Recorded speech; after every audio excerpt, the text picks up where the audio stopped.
नमो अरिहन्ताणं नमो सिद्धाणं नमो आयर्याणं नमो वज्रायाणं नमो लोये सौसामूणम्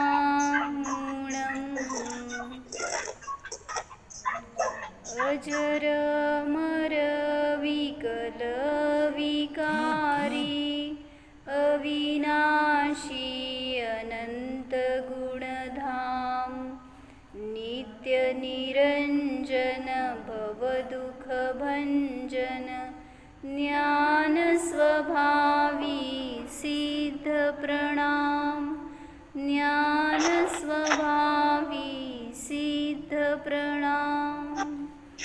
जय बोलो पंच परमेष्ठी भगवान की जय।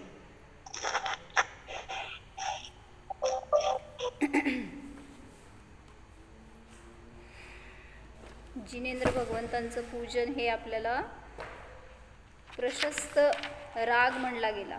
म्हणजे रागच आहे तो पण एक प्रकारचा।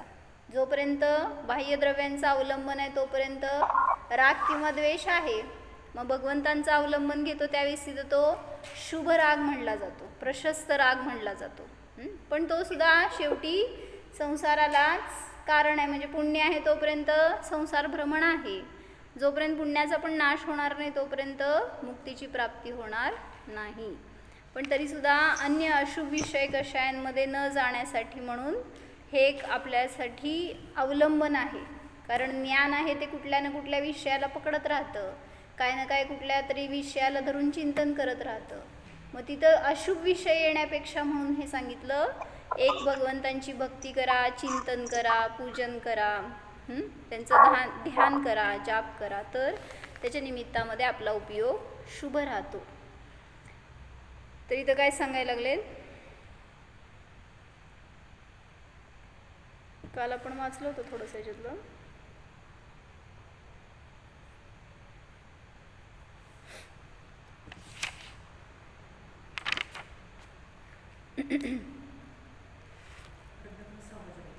हाँ, मूर्ति में जिनेंद्र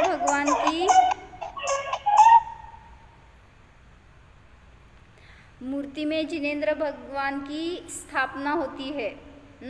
मूर्ति में मुद्रा निरख कर ध्यान में स्थित देखकर हम अपने भाव में निर्मलता ही पाते हैं, सो यह आलंबन युक्त है।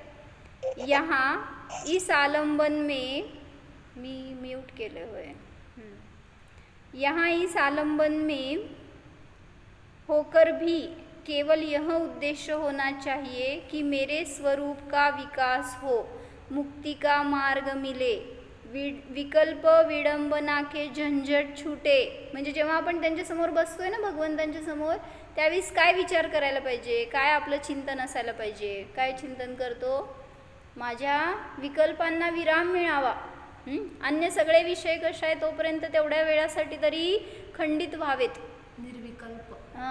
म्हणजे असं उपयोगपूर्वक करा दर्शन जेव्हा करतो त्यावेळेस। नाहीतर आपण तिथं बसून पण जर विकल्प घेऊन बसलो देवासमोर आणि मग दर्शन करतोय तर कशाचा आनंद येणार। म्हणून सांगतायत काय की विकल्प विडंबना के झंझट छूटे, केवल इस ही उद्देश्य से प्रभु की पूजा हो और अपने स्वभाव का स्पर्श होता रहे, यह है प्रभु पूजा का वास्तविक उद्देश्य। काय उद्देश आहे, माझे सगळे विकल्प नष्ट होत मला मुक्तीचा मार्ग मिळो, मला त्यांच्यासारख्या स्वरूपाची प्राप्ती हो, ह्याच्यासाठी म्हणून मी प्रभु पूजन करतोय। आता छान घेतलेत त्यांनी एक उदाहरण, काय सांगायले, श्री जिनबिंब के समक्ष, त्यांच्या समक्ष असताना त्यांचं स्मरण किंवा त्यांचं दर्शन आणि त्यापूर्वक निज स्वभावाचं दर्शन हे करणं म्हणजे खरं दर्शन झालं। म्हणून त्यांनी काय घेतलं उदाहरण एक, श्रावकों का देव पूजा करना कर्तव्य है, उस संबंध में चर्चा चल रही है। कोई ऐसी आशंका करे कि प्रतिमा तो अचेतन है, प्रभु मोक्ष में विराजमान है, वे यहाँ बुलाने से भी नहीं आते. फिर जिनबिंब पूजने का क्या अर्थ है. काय म्हणले. जर भगवान येतच नाही, सिद्धशिलेवर विराजमान आहे, तर इथं त्यांना बोलवल्यावर पण येणार नाही, तर काय अर्थ आहे पूजन करण्यामध्ये. का करायचे पूजन जर ते नाहीच आहे तिथं समोर. तर त्यांच्या गुणांचा आपल्याला अभिमान आहे. बरोबर. त्यांनी काय सांगायले, म्हणजे मी परिणाम विशुद्ध होतात. म्हणजे आपण त्यांना बोलवतो ना, स्थापना करत असताना या अत्र अत्र तिष्ठ बोलवतो आणि स्थापित करतोय आपल्यामध्ये, पण ते येत नाहीत. म्हणजे आपण काय केलंय, आपल्या बुद्धीने त्यांना तिथं ठेवलंय.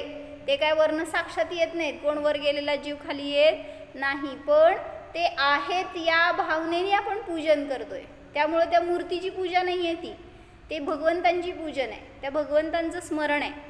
म्हणून सांगतायत की उदाहरण दिलं त्यांनी एक लौकिकातलं, की समजा यदि किसी के पिता का फोटो हो, तो फोटो किसका है. स्याही का, काय म्हणायचं असं, ते कलरचं असेल, शाईचा असेल, कागद आहे शेवटी तो एक. जे फोटो आहे तो त्या इष्ट व्यक्तीचा काय असेल, तो एक कागद आहे फक्त तो फोटो. म्हणजे जो पिता गुजर गया वह वहाँ से यहाँ नहीं आता है. तुम्ही का ठेवले तो फोटो मग घरामध्ये. तुमच्या प्रिय व्यक्तींचे फोटो का ठेवता तुम्ही. ते तरी ते येत नाहीत. तुम्ही त्यांचं आठवण काढला, बोलवला तरी सुद्धा ते येणार नाहीत. येतील तर भूतून तर नको वाटणार आपल्याला. तर ते तरी येत नाहीत, तरी पण तुम्ही ठेवता ना त्यांना तिथं. का. जो पिता गुजर गया है वह वहाँ से यहाँ नहीं आता है. इतनी बात सत्य है तो भी यदि कोई उस फोटो को फेंक दे, नाली में डाल दे. तुम्हाला कसं वाटतंय. तुमच्या इष्ट व्यक्तीचा फोटो काय नाही केलं, फाडून टाकला, नाहीतर बाहेर कचऱ्यात टाकून दिला, तुम्हाला काय वाटतंय. वाईट वाटतं का. ते फोटो म्हणजे काय पिता आहेत का तुमचे. मग हां, म्हणजे त्या फोटोमध्ये तुम्ही त्यांना पाहता ना, मग तसंच सांगताय तिथं. करेक्ट. मग सांगतायत की जर ते फोटो तुम्ही कोणी फाडला वगैरे तर तुम्ही नाराज का होता. क्यों उस पे बिगड़ते हो. अरे यदि कोई उस फोटो को देखकर प्रसन्नता जाहीर करे, किती सुंदर दिसत होते, किती राजबिंडा चेहरा होता, किती ते कर्तबगार होते, असं कोणी म्हटल्यावर तुम्हाला काय वाटतं. मुठभर मास चढल्यासारखं. म्हणजे ते त्यांच्या परिणतीने जन्मले, राहिले, गेले, त्यांचं तुम्हाला का बरं आनंद व्हायला पाहिजे. ते किती ज्ञानी होते, ते किती चांगले होते, असं म्हणलं की आपल्यालाच आनंद. मलाच माझंच कौतुक केल्यासारखं असं आपल्याला वाटतं. मग सांगतायत की कोणी त्याचं जर अपमान केला तरी सहन होत नाही, आणि कोणी चांगलं म्हणलं तर आपणच तिथं भारावून जातोय. पण ॲक्च्युली तिथं तर ते फोटोतले नाही आहेत, तुमच्याकडे येत नाहीत त्याच्यामध्ये. तो उस पर अनुराग होता है. कोई प्रसन्नता करे तो उस पर अनुराग होता है, आणि कोई निंदा करे तो उस पर द्वेष होता है. तो जैसे बाह्य पदार्थ आश्रयभूत होता है भावों के, इसी प्रकार जिनबिंब भी हमारे शुभ भावों का आश्रय स्थान है. म्हणजे भगवान सुद्धा तसंच सांगतायत की फक्त आश्रयभूत आहेत तुम्हाला शुभभाव होण्यामध्ये. ते काय करवत नाही आहेत तुम्हाला, पण ते त्यांच्या ठिकाणी आहेत. तुम्ही तुमचे भाव जोडलेत, त्यामुळं तिथं त्यांना पाहतो आपण आणि त्यांचं दर्शन करतो.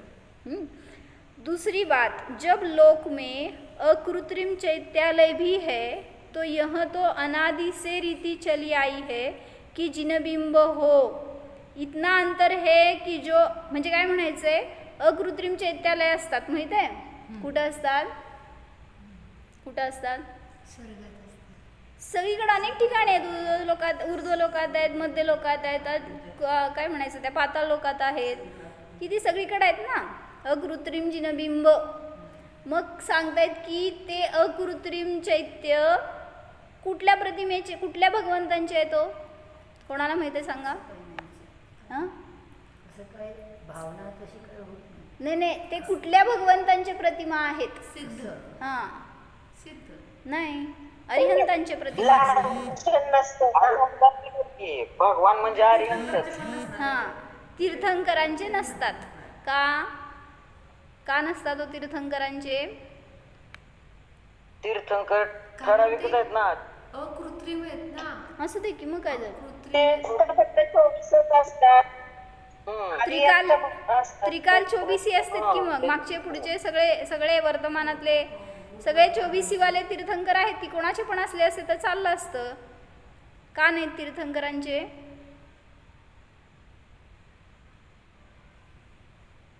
कारण तीर्थंकरांना स्थान असतं ना. त्या त्या काळामध्ये ते तीर्थंकर होऊन गेलेत. त्या त्या काळात त्यांचं विशेष महत्व झालं ना. पण हे कसे आहेत, अनादि अनंत आहे, ते अकृत्रिम जिन चैत्यालय. हां, मग काय सांगायचंय? तीर्थंकर जेव्हा पण झाले असतील, भलेही अनादीपासून कधी झाले असतील ना, तरी सुद्धा तीर्थंकर जेव्हा झाले ते साधीच झाले. काय कळलं? तीर्थंकरांचा जन्म झाला, मरण झालं, काय निर्वाण झालं म्हणजे सुरुवात झाली ना त्यांची. मग असंच जेव्हा सुरुवात झाली तेव्हा सुद्धा अकृत्रिम चैत्य होते. कळत आहे का? आता एक एक्झाम्पल घ्या. जानेवारीच्या 1st डेला समजा कुठल्या तीर्थंकरांना निर्वाण झालं असं तुम्ही म्हणताय, मग त्याच्या पूर्वी अकृत्रिम चैत्यालय होते का नाही हो? होते. त्यामुळे तेव्हा ते बिंब कुणाचे होते मग? तीर्थंकर तर आज झाले. मग म्हणून सांगतायत की अकृत्रिम जे म्हणले गेले ते अनादि अनंत असतात आणि तीर्थंकर कुठलेही म्हणलं तरी सुद्धा त्यांना सुरुवात आली म्हणजे ते साधी झाले. त्यामुळे कुठल्या तीर्थंकरांचं असं तिथं लांछन नाही किंवा त्यांच्या प्रतिमा नाहीत. ज्या पण अकृत्रिम चैत्य आहेत ते सगळे सामान्य अरिहंतांचे आहेत. कारण अनादीपासून अरिहंत झालेले आहेत. असं नाही की अरिहंतांना कधी सुरुवात झाली शेवट झाली असं नाही. अनादीपासून चालत आलेले आहे तर ते त्यामुळं ते कुठले विशिष्ट याच क्षेत्रातले तीर्थंकर, तिकडचे नाही इकडचे, मग तिथल्या प्रतिमा कुठल्या तीर्थंकरांच्या असं वगैरे तुम्हाला त्रास झाला असता ना. म्हणून सांगतायत की जिथं कुठं अकृत्रिम चैत्यालय आहे तिथं सगळीकडं अरिहंतांच्या प्रतिमा आहेत. चिन्ह नसतं म्हणजे आता विशिष्ट चिन्ह नाही आहे. जसं तुम्ही 24 तीर्थंकरांना लावता ना तसं विशिष्ट चिन्ह नसतं काय. जब लोक में अकृत्रिम चैत्यालय भी है तो यह तो अनादि से रीति चली आई है की जिनबिंब हो. म्हणजेच जिनबिंब आत्ताच बनवताय तुम्ही असं नाही आहे. तर अकृत्रिम चैत्यालयामध्ये अनादीपासून चालवत आलेलं आहे म्हणजे ती रीती आहे, चालीरीती आहे की भगवंतांच्या प्रतिमेला तुम्ही समोर ठेवून भक्ती भजन किंवा स्तवन किंवा त्यांच्या स्मरण आणि त्याच्या अनुसार आपलं अनुभवन करणार. इतना अंतर है कि जो अकृत्रिम चैत्यालय है वह किसी तीर्थंकर की मूर्ति नहीं है, वह अरिहंत का प्रतिबिंब है.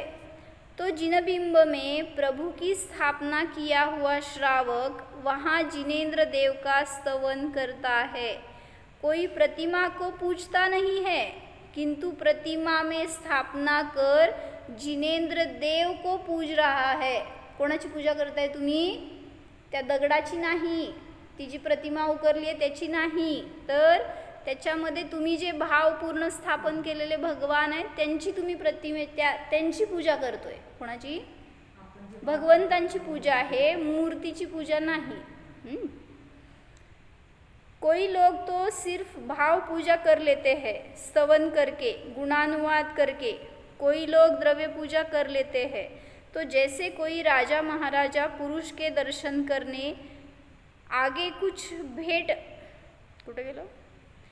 राजा महाराजा पुरुष के दर्शन करने कोई प्रजा के लोग आते हैं, कोई सेठ आदि आते हैं, तो अपनी अपनी शक्ति अनुसार उस राजा के आगे कुछ भेंट चढ़ाते हैं, न्योछावर करते हैं. वाचलो तो आपण एकदा हे रत्नाकरांच्या पुस्तकातून की जसं राजाला कोणी आणून भेट दिलं तर राजा काय ती वस्तू वापरत नसतो. काय करतो राजा?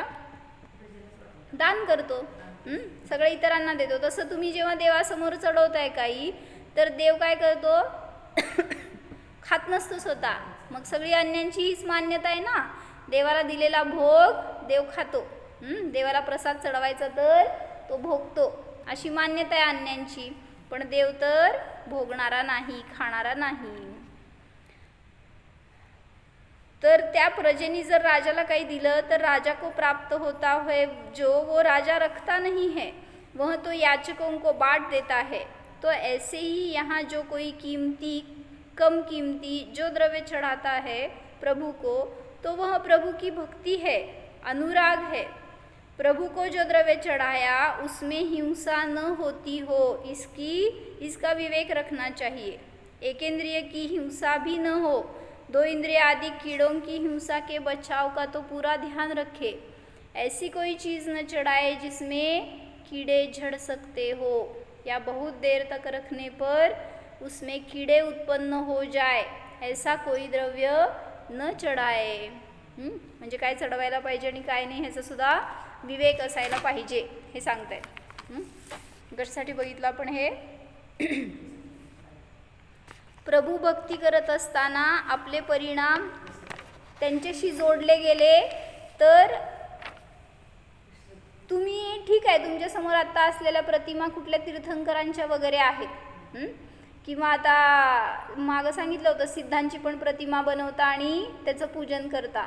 वास्तविक सिद्ध कसे आहे तो, त्यांना तर फक्त घन आकार आहे, जसं तुम्ही दाखवता ना ठेवलेली असती प्रतिमा पोकळ, तशी नाही आहे। त्या पोकळीत जे भरीव आहे ना तसे आहेत सिद्ध भगवान वास्तविक। ते करणार की त्याची पूजा करतात, त्याला पण प्रतिष्ठा करतात ना, पण ॲक्च्युली दाखवायला पाहिजे कशी हे सांगायले मी, की घन दाखवायला पाहिजे। म्हणजे वास्तविक आता जसे अरिहंत आहेत ना तशी दाखवायला पाहिजे, ते सिद्ध आहेत। पण आता तुम्हाला डिफरन्स समजणार नाही अरिहंतांमध्ये आणि सिद्धांमध्ये काय डिफरन्स करणार, म्हणून त्यांनी काय केलं, आतला भाग म्हणजे अरिहंत आणि बाहेरचा भाग म्हणजे सिद्ध म्हणून ठेवलं। म्हणजे शेवटी आपल्याला माहिती आहे तर हां शरीर काढून टाकलं आणि बाहेर काय ठेवलं हो, मग ते काय म्हणायचं त्यांना आउटलाईन राहिली आहे नुसती ती। म्हणजे तसं तर सिद्ध नाहीत। पण जेव्हा आपण दर्शन करतो त्यावेळी सांगते की मी तीर्थंकर किंवा काय अरिहंत सिद्ध यांना आपण समोर ठेवून त्यांचं पूजन करतोय, त्यांना आपल्या परिणामामध्ये घेतोय, त्यांचं भावपूर्ण स्मरण करतोय। तर जेव्हा आपण पूजन करणार त्यावेळी सामान्य अरिहंतांना घ्या ज्ञानामध्ये, कुठलेही अरिहंत असू देत, अनंत सिद्ध आहेत भगवान तिथं सिद्धशिलेवर। मग कोणाला जरी आपण ज्ञानाचा विषय बनवला तरी सुद्धा जे पूजन करणार त्याच्यामध्ये भेद पडत नाही। तीर्थंकरांचं करा किंवा अरिहंतांचं करा, नाहीतर तुम्हाला म्हणून कधी भेद पडतो सांगा।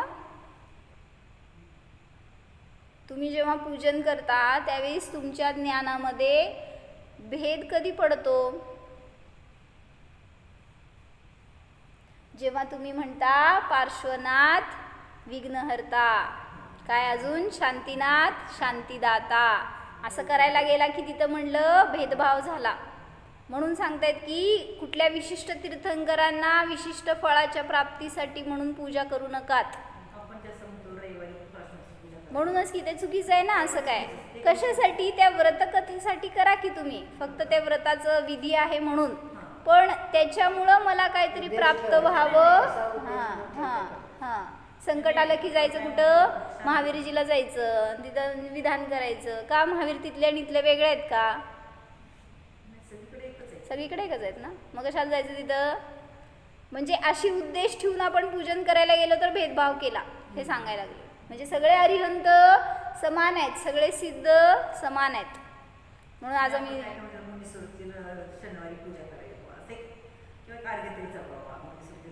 असं काय जे म्हणतात ते सगळं मिथ्यात्व आहे। फक्त व्रताच्या विधीसाठी म्हणून जे काही सांगितलं गेलं ते ठीक आहे, पण त्या दिवशी त्यांचा वार आणि या दिवशी यांचा वार, तुमचा वार कधी हो? म्हणजे असं कुठल्या वारी एकच तीर्थंकर आहेत आणि बाकीचे सगळे मग काय तीर्थंकरांना तिथनं कटआउट करून टाकलंय का सिद्धशिलेमधून? असं तर नाही। म्हणून हे सगळं मान्यता चालीरीतीने आलेली चुकीची आहे, त्याला मानून आपण तसं करणं हे मिथ्यात्व आहे। चला आता आपल्याला कोणाकडे जायचं आहे, पूजा पिटिका चालली होती आपली, त्याच्यामध्ये चत्तारी दंडक बघितलं होतं। आता पुढं मंगल विधान सांगतायत। जे तुम्ही म्हणता तुम्हाला माहिती, आता त्याचा अर्थ किती जर असं न माहिती असलेला समजून घेऊ, त्याचा पण अर्थ माहिती आपल्याला।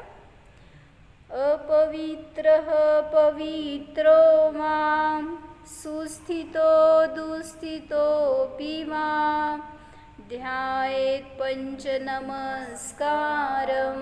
सर्वपापै प्रमुच्यते. काय अर्थ हो? हिंदीतून म्हणता ना तुम्ही. अपवित्र हो या पवित्र जो नमोकार को ध्याता है, चाहे सुस्थित हो या दुस्थित पाप मुक्त हो जाता है. काय सांगितलं? हां हां हां बरोबर. म्हणजे पवित्र आणि अपवित्रता कुठं घ्यायची आहे? हां तर सांगतायत की क्षेत्र वगैरे नाही, तर सांगतायत की कुठं तुम्हाला समजा शरीरामध्ये रोग झाला आहे, आदिव्याधी झाली आहे, मग त्या शरीरामध्ये काय पवित्रता असेल अपवित्रता असेल तरीसुद्धा जिथं तुम्ही परिणामातून स्मरण करणार आहे तिथं नियमाने तुमच्या दुःखाचा पापाचा नाश होणारच. काय कळलं?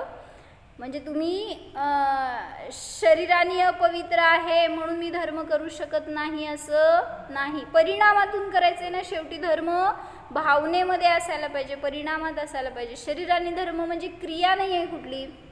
असं चढवणं तर पूजा झाली का? पूजा कधी होती हो? जिथं स्मरण केलं तरी सुद्धा तिथं ते पूजनच झालं म्हणलं. नमस्कार केला भावपूर्ण तरी सुद्धा ते पूजाच झाली एक प्रकारची. मग काय सांगते ऐका. अपवित्र हो या पवित्र हो, अच्छी तरह बैठा हो या खडा हो, यथासंभव स्थिती में हो. कुठल्याही स्थितीमध्ये तुम्ही बसलेले असा, चालत असा, काम करत असा. किंतु पंचनमस्कार मंत्र काय? तद्वाचक पंचपरमेष्ठियों का ध्यान करने से सर्व पापों से छुटकारा हो जाता है. काय शक्ती आहे त्या मंत्रामध्ये? का सगळ्या पापाचा नाशक म्हणलं जातं त्या मंत्राला? नमोकार मंत्र महामंत्र म्हणता, विघ्न विनाशक म्हणता किंवा अनादि निधन म्हणता, मूल मंत्र म्हणता. का असं? कारण त्याच्यामध्ये ज्यांचा आपण उल्लेख करतोय, ज्यांना नमस्कार करतोय, त्यांनी इतकी उत्कृष्ट दशा, श्रेष्ठ दशा प्राप्त केली आहे की त्यांच्या साधनेचा तो परिणाम आहे. त्यांनी जी साधना करतात सुनीता ते, त्यांनी जी साधना करतात कोण? अरिहंत सिद्ध आचार्य उपाध्याय आणि साधू, त्यांच्यासारखी आपण साधना करतो का? काय करतो आपण? किती निर्विकल्पता असते सांगा आपल्याला देवासमोर बसल्यावर? असती का नसती? का? मग कुठं निर्विकल्प होणार आपण? न संसारामध्ये, न धर्मक्षेत्रामध्ये, न मंदिरामध्ये, न घरामध्ये. मग कुठं होणार निर्विकल्प? कधी होणार? म्हणून म्हटलं जे स्थान मिळालंय ना आपल्याला, तर त्या स्थानाचा उपयोग करून घ्या. म्हणजे असा आयतन पुन्हा आपल्याला राहणार नाही आहे पुढं. जे मंदिर आहे किंवा भगवंतांचं स्थान आहे ते तुम्हाला नियमाने भगवान बनण्यासाठी एक मार्गदर्शन आहे. तर काय सांगतायत? अपवित्रता व पवित्रता लोक व्यवहार की अपेक्षा है, निश्चय से बाह्य मलिनता है और निर्मलता नहीं. अंतरंग में जो राग द्वेषादि विकार है वही मलिनता है. मग तिथं तुम्ही भलेही तुम्हाला आता कशाय झाले असतील, काय विकारी भाव झाले असतील, विभाव झाले असतील, तरीसुद्धा तुम्ही ज्या क्षणाला भगवंतांचं स्मरण करणार त्या क्षणाला ते विभाव नष्ट होऊ शकतात. इतकी शक्ती आहे त्याच्यामध्ये. म्हणजे म्हटलं ना, एका वेळी एक विषय असतो ज्ञानाला, दोन विषय एकत्र नसतात.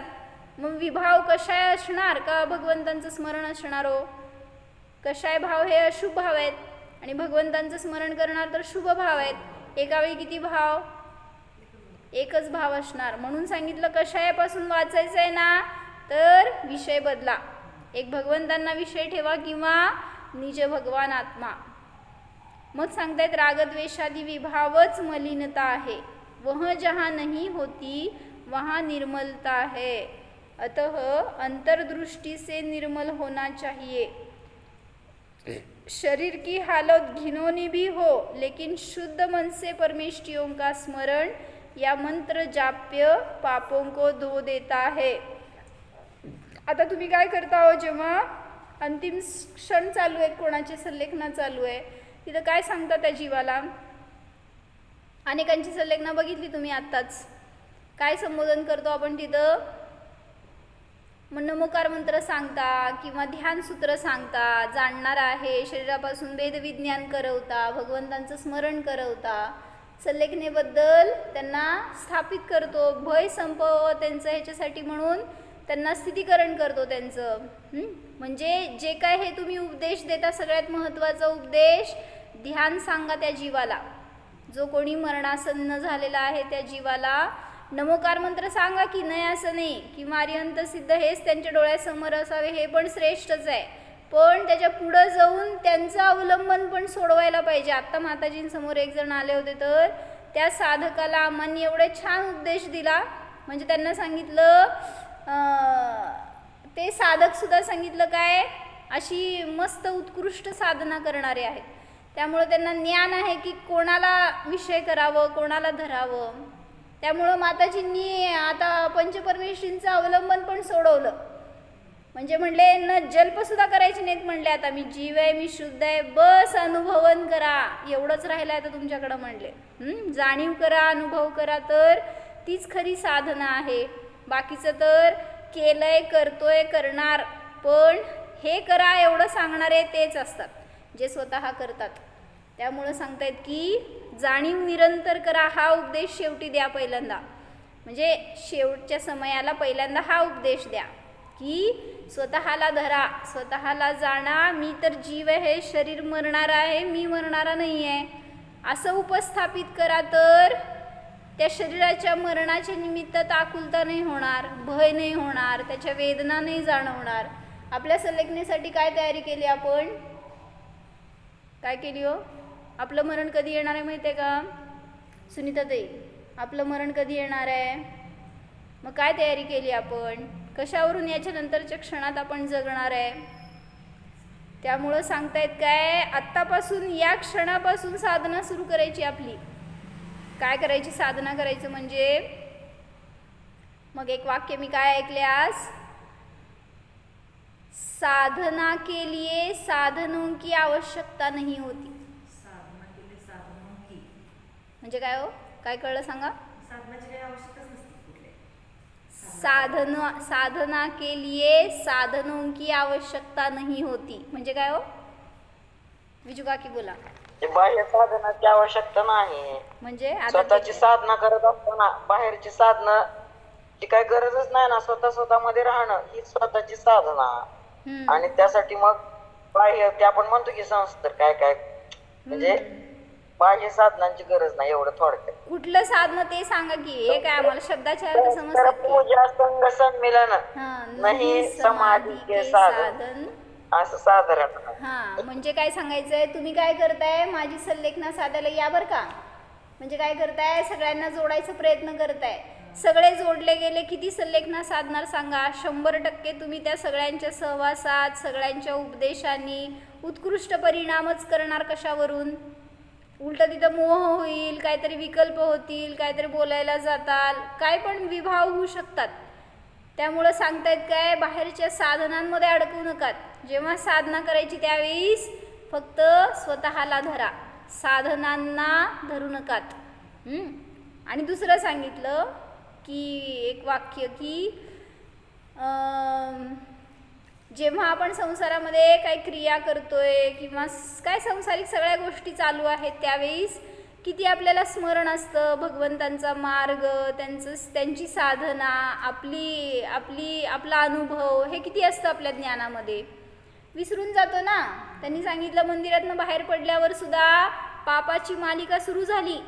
जेव्हा शास्त्र बंद केलं त्या क्षणापासून अशुभोपयोगामध्ये जातो जीव. म्हणजे शास्त्राला बसलोय, ऐकतोय तोपर्यंत ठीक आहे, असेल ते पण 100% पण नाही, कोणाचा शुभभाव चालू असेल, पण शास्त्र बंद झालं सांगा 100% तुम्ही शुभातच राहतात. किती वेळ हो विजू काकी? 1 तासभर ऐकलात ना, 2 तास प्रवचन करायचं सगळ्या घरातल्यांना. म्हणजे आपला शुभोपयोग तुटत नाही.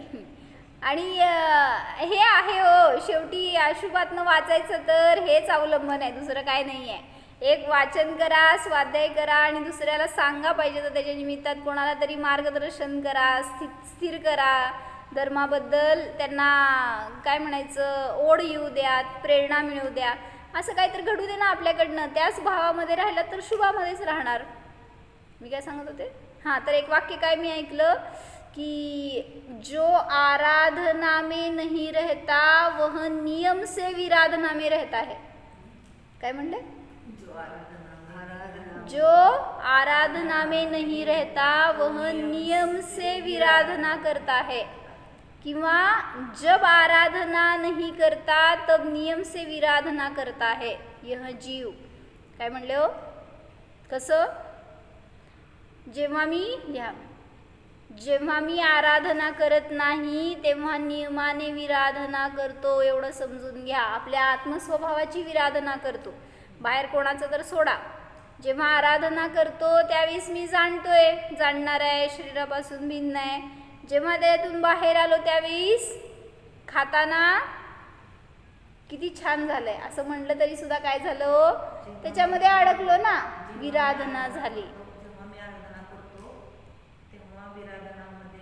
आराधना करत नाही तेव्हा विराधना करतो.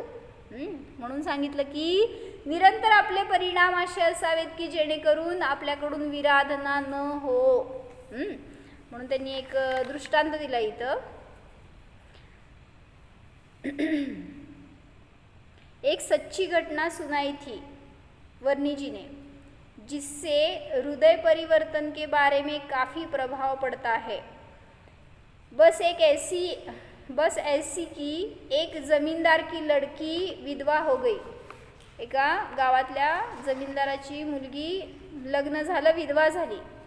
वह विधवा लड़की ससुराल में न रहे अपने पिता के घर पर ही रहने लगी. मग थोडे दिवस पिताच्या घरी राहिली चांगलं, पण काय म्हणायचं ते सगळं गावामध्ये नाचक्की म्हणा किंवा वडिलांना पण तसे भाव किंवा तिचे भाव म्हणा, ती म्हणली मला इथं राहायचं नाही आहे, मला स्वतंत्र घर करून द्या. मग गावाबाहेर तिला एक स्वतंत्र घर, बाहेरच्या साईडला बगीचा, एक विहीर, सगळं असं छान एक वातावरण करून दिलं जेणेकरून तिने तिची साधना करावी आणि तिथं चांगलं राहावं म्हणून. पण ती मुलगी सांगितलं की व्यभिचारी झाली. जेव्हा एका ठिकाणी आश्रय नाही मिळाला तर शील सांभाळू शकली नाही, अपने शील को सुरक्षित न रख सकी और दुराचारिणी हो गई. लेकिन म्हणजे म्हणायचे की ती जेव्हा दुराचारिणी झाली तर अनेक जणांना ते समजलं, ऑब्व्हियसली गावातलं न्यूज असं काय लपून राहत नाही, सगळ्या गावामध्ये तिची छितू व्हायला लागली. आता वडीलसुद्धा जायचे बंद केले तिच्याकडं, त्यामुळं ती एकटीच राहायची. पण तरीसुद्धा तिने आपलं आचरण बदललं नाही. आणि मग तिच्या त्या पापाच्या परिणामांच्या निमित्तात सांगितलं की तिच्या बागेतले सगळी फळं कडू यायला लागली, सगळी फळं सडून जायला लागली, किडायला लागली. म्हणजे तिच्याकडं काहीच नाही राहिलं तिच्या पापाच्या त्या प्रवृत्तीमुळं. इवन त्या विहिरीचं पाणीसुद्धा कडू झालं, असं पण होऊ शकतं. हे कथांमधनं कळतं आपल्याला. म्हणजे आपले परिणाम अशुद्ध झाले की सगळी अशुद्धी आपल्याकडेला दिसून येते. मग काय झालं की तिला योग संयोगाने कुठल्या गुरूंचा उपदेश मिळाला.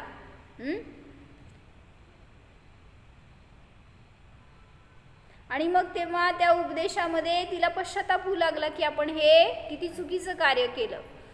कुछ समय के बाद ही उसको अंतरात्मा पापों से घृणा करने लगी. उसकी अंतरात्मा, तिची अंतरात्मा तिला आता काय म्हणायचं तोडायला लागली हे पाप करण्यापासून. ह्या पापाची तिला घृणा होऊ लागली. त्यामुळं तिने ते सगळं कुकर्म सोडून दिलं आणि सांगितलं की मी यात्रेला जाणार आहे. आणि मग गावामध्ये सगळीकडे न्यूज पसरली की ही दुराचारिणी स्त्री यात्रेला चालली आहे. मग तिने विचारलं माझ्याबरोबर कोण येत आहे का, कोण जाणार तिच्याबरोबर. कोणाची जायची तयारी नव्हती, पण तरी पण तिची खूप इच्छा होती की मला यात्रा करायची आहे. आणि मग ती सगळ्यांना समजावून सांगू लागली की मी आता व्यभिचार सोडून दिला आहे, मला पश्चाताप झाला आहे, मी माझ्या पापाबद्दल स्वतः प्रायश्चित्त प्रतिक्रमण करते आहे, माझ्याकडनं असं व्हायला नको होतं, सगळं ती स्वतः सांगते. पण कोणाला विश्वास बसतंय? चोर किती जरी म्हटला मी चोर नाही आहे, तुम्ही किती विश्वास ठेवता हो? तसं सांगितलं तिने. काय म्हणाले लोक सगळे? काय ते 1000 चूहे खाके बिल्ली चली हज को, असं म्हणतात ना. काय 100 चूहे खाके बिल्ली चली हज को, म्हणजे एवढं पाप करून आता यात्रा करायला चालली आहे, म्हणजे काय तिचं पाप धुतलं जाणार आहे का तिथं? असं म्हणून सगळ्यांनी तिला निग्लेक्ट केलं. पण तरीसुद्धा तिने आपली जिद्द नाही सोडली. ती तिच्या शक्तीने गेली यात्रा करायला म्हणून. आणि मग तिथं जिथं गेली होती क्षेत्रावर, तिथं तिला ते गुरु भेटले. तिने त्यांच्याकडनं परत सगळं प्रतिक्रमण करून घेतलं आणि आपले भाव विशुद्ध करण्यासाठी म्हणून त्यांना प्रेरणा करायला सांगितली, त्यांना संबोधन करायला सांगितलं. तर ते गुरुज्ञानी होते आणि त्यांनी काय सांगितलं? म्हणले तुझं आयुष्य थोडं राहिलं आहे, तू काय कर आता, आत्मकल्याण कर, दीक्षा घे, आपली समाधी मरण साध. असं सांगितलं. तिने सगळं स्वीकारलं. म्हणली मला कोणाचं मोह नाही आहे, आता कोणाबद्दल रागद्वेष नाही आहे, तुम्ही जे म्हणता ते सगळं करायला मी तयार आहे. आणि तिने चांगली उत्कृष्ट साधना केली. आणि मग तिची ती साधना चालू असताना गावातले लोक तिला भेटायला गेली. आणि मग त्यावेळेस त्या लोकांनी तिला पाहिल्यावर तिचं सगळं चर्याच बदलली होती. तिचे परिणाम बदलले होते, तिचं सगळं खानपान, तिचं राहणं सगळं बदललं होतं. मग हे बघितल्यावर लोकांनी विचारलं असं कसं काय? तर ती सांगायला लागली परत की म्हणली की मला माझ्या क्रियेवर खूप पश्चाताप आहे, खूप मला त्याचं ग्लानी वाटते, घृणा वाटते की मी हे चुकीचं कार्य केलं. म्हणून तुम्हाला जर माझ्यावर विश्वास वाटत नसेल तर जाऊन खरंच त्या घरातल्या बागेतले फळं बघा. तर त्यांनी जाऊन बघितलं तर खरंच ती फळं आता गोड अमृतासारखी येऊ लागली होती. सगळी फळं कडू असायची ना, किंवा खिडकी सडलेली असायची, तर आता सगळी फळं, सगळी बाग बहरली होती आणि सगळी सुंदर गोड अशी अमृतासारखी फळं आली होती. आणि त्या विहिरीचं पाणी पण मधुर झालं होतं, म्हणजे त्याचा कडवेपणा पण निघून गेला होता. आणि मग त्यावेळी सगळ्यांना पटलं की खरोखर हिने अंतर्बाह्य शुद्धीकरण केलंय तिने. जब उसकी मृत्यु के कुछ दिन शेष रह गए तब उसके मन में निर्मलता बढ़ने लगी. उसको मालूम पड़ गया कि मेरी मृत्यु के इतने दिन शेष रह गए हैं. उसने निश्चय किया कि तीर्थ पर जा भगवत भक्ति में लीन होकर प्राण छोड़े. उसने यह विचार अपने पिता से व्यक्त किया. पिता ने उसे अपनी सहमति दे दी. जब वह गांव से जाने लगी तो गांव के बहुत से भाई बहन इकट्ठे हो गए. उन उपस्थित व्यक्तियों से कहती है कि अभी तक हमने बहुत पाप किए. जिस पाप से हमारे रहने वाले स्थान के बगीचे के फलों में कीड़े पड़ने लगे, पानी कड़वा हो गया, लेकिन अब हमारे भाव निर्मल हुए हैं, पापों का प्रायश्चित्त करते हैं और तीर्थराज पर जाकर भगवान की भक्ति में लीन हो शेष आयु पूर्ण करते हैं. अब हमारा हृदय अच्छा होने से बगीचे के फल और कुएं का पानी अपनी अच्छी हालत में हो गए होंगे. लोगों ने जाकर देखा तो उसके कथनानुसार फल सुस्वादु, कीड़ों से रहित और पानी मीठा हो गया था. पश्चात उस विधवा ने तीर्थ पर जाकर भगवान की भक्ति में लीन रहने की दशा में प्राण छोड़े. तो ऐसा कभी मत सोचो कि फलाने ने ऐसा पाप किया था, वह पुण्यात्मा या धर्मात्मा कैसे बनेगा. कोणी पापी असतो तो अनादि अनंत पापी नसतो, त्याचे पापसुद्धा नष्ट होणारे असतात. यह पाप किया है, अब मैं पुण्यात्मा या धर्मात्मा नहीं बन सकता, असं स्वतःची सुद्धा ग्लानी करू नका. जिस क्षण में पाप छोड़ दिया जाता है उसी क्षण में आत्मा पुण्यात्मा बन जाता है. यदि रत्नत्रय का उदय हो गया तो धर्मात्मा भी बन जाता है. म्हणून करायची साधना कशासाठी? आपले परिणाम विशुद्ध कशासाठी करायचे? तर सगळ्या केलेल्या पापांचं प्रायश्चित्त किंवा क्षालन तेवढ्याच निमित्तात आहे. म्हणून म्हटलं एक भगवंतांचं अवलंबन घ्या किंवा निज भगवान आत्म्याचं अवलंबन घ्या. त्याच्या व्यतिरिक्त कुठलाही विषय आपल्याला सुख देणारा नाही. ओम.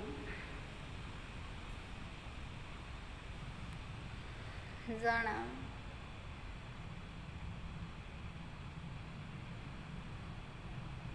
पहा आपल्या ज्ञानामध्ये अरिहंत भगवंतांना पहा.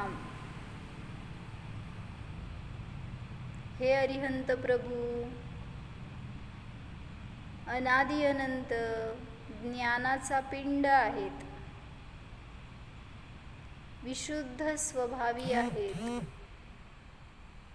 निर्मोह स्वभावी आहेत. पहा, माझा आत्मा सुद्धा अरिहंत सम निर्मोह आहे, निष्कलंक आहे, विशुद्ध स्वभावीच आहे जाणा.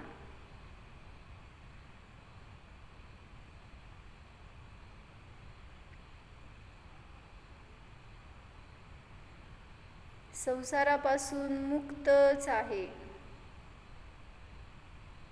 निज अनंत गुणापासून अमुक्तच आहे, निराश्रव स्वरूप आहे, निर्बंध स्वरूप आहे जाणा. हा मी आत्मा पापी नाहीच, नव्हतोच. पुण्यपाप हे माझ्या स्वभावामध्ये नाहीतच. निष्पाप स्वरूपोऽहम्, अरिहंत स्वरूपोऽहम्.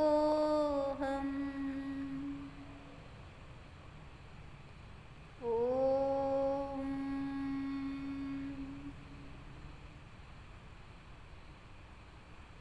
विसर्जन.